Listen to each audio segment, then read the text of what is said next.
হেফাজতে ইসলাম বাংলাদেশের মহাসচিব আল্লামা শায়েখ সাজেদুর রহমান সম্প্রতি দ্বিতীয় বিবাহ বন্ধনে আবদ্ধ হয়েছেন। এ খবরটি স্বাভাবিকভাবেই সামাজিক আলোচনার কেন্দ্রবিন্দুতে উঠে এসেছে। গত ৭ মে রাতে ব্রাহ্মণবাড়িয়া সদর উপজেলার ভাদুঘর গ্রামে পারিবারিক পরিবেশে সম্পন্ন হয় এই বিয়ে। ৬২ বছর বয়সী এই প্রবীণ আলেম দীর্ঘদিন ধরেই দ্বীনি শিক্ষা মাদ্রাসা পরিচালনা ও সামাজিক নেতৃত্বে যুক্ত। তিনি বর্তমানে জামিয়া দারুল আরকাম আল ইসলামিয়ার প্রিন্সিপাল এবং জামিয়া ইসলামিয়া ইউনুসিয়া মাদ্রাসার শাইখুল হাদিস হিসেবে দায়িত্ব পালন করছেন। পারিবারিক সূত্রে জানা যায়, কনে আমাতুর রহমান একই এলাকার বাসিন্দা এবং মরহুম মাওলানা মাকবুল হাসানের কন্যা।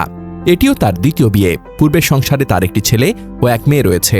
বিয়ের অনুষ্ঠানে দুই পরিবারের ঘনিষ্ঠজন এবং এলাকার কয়েকজন সম্মানিত আলেম উপস্থিত ছিলেন। অর্থাৎ পুরো বিষয়টি সামাজিক ও ধর্মীয় বিধান মেনেই সংযত পরিবেশে সম্পন্ন হয়েছে। এই বিয়েকে বোঝার জন্য একটি গুরুত্বপূর্ণ প্রেক্ষাপট রয়েছে। আল্লামা সাজিদুর রহমানের প্রথম স্ত্রী চলতি বছরে ৩০ মার্চ ইন্তেকাল করেন। দীর্ঘদিনের সঙ্গীর মৃত্যু একজন মানুষের জীবনে যে শূন্যতা তৈরি করে তা শুধু আবেগগত নয়, পারিবারিক ও বাস্তব জীবনেও বড় প্রভাব ফেলে। তার পরিবারে ৪ ছেলে ও ২ মেয়ে রয়েছে, যাদের দেখভাল, সংসার পরিচালনা এবং ব্যক্তিগত জীবনের ভারসাম্য রক্ষার প্রয়োজন থেকেই তিনি দ্বিতীয় বিয়ের সিদ্ধান্ত নিয়েছেন বলে ধারণা করা হয়। ইসলামের দৃষ্টিকোণ থেকেও বিধবা বা তালাকপ্রাপ্তা নারীকে বিয়ে করা একটি সামাজিক দায়িত্ব ও মানবিক কাজ হিসেবে বিবেচিত হয়, যেখানে পারস্পরিক সম্মান, দায়িত্ববোধ এবং ন্যায্যতা গুরুত্বপূর্ণ।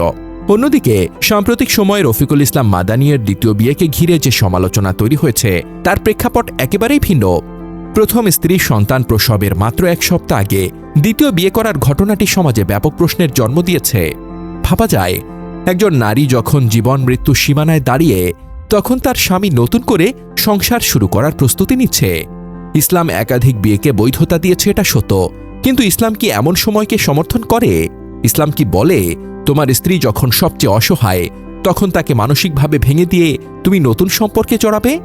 বরং ইসলাম শিখিয়েছে স্ত্রীর প্রতি দয়া, সহানুভূতি, দায়িত্ব ও ন্যায় বিচার। এই ঘটনার মধ্যে সেই শিক্ষার প্রতিফলন কোথায়? একজন আলেম বা বক্তার কাছ থেকে মানুষ শুধু ফতোয়া আশা করে না, তারা আশা করে আদর্শ, অনুসরণযোগ্য জীবন, মানবিক উদাহরণ। কিন্তু যখন সেই জায়গাতেই এমন ঘটনা ঘটে, তখন সমাজ প্রশ্ন তো করবেই। তবে দুটি ঘটনাকে এক করে দেখা ঠিক নয়।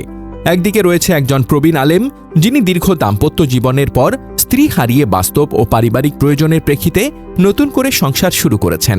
অন্যদিকে রয়েছে এমন একটি সিদ্ধান্ত যা সময় ও পরিস্থিতির কারণে মানবিক দৃষ্টিতে প্রশ্নবিদ্ধ হয়েছে। ইসলাম কখনোই বিয়েকে নিরুৎসাহিত করে না, বরং তা শৃঙ্খলা, দায়িত্ব ও মানবিকতার মধ্যেই সীমাবদ্ধ রাখে। তাই কোনো বিয়েকে বিচার করতে হলে শুধু দ্বিতীয় বিয়ে শব্দটি নয়, বরং তার পেছনের প্রেক্ষাপট, সময়, দায়িত্ববোধ এবং মানবিকতা সবকিছু একসাথে বিবেচনা করাই ন্যায্য।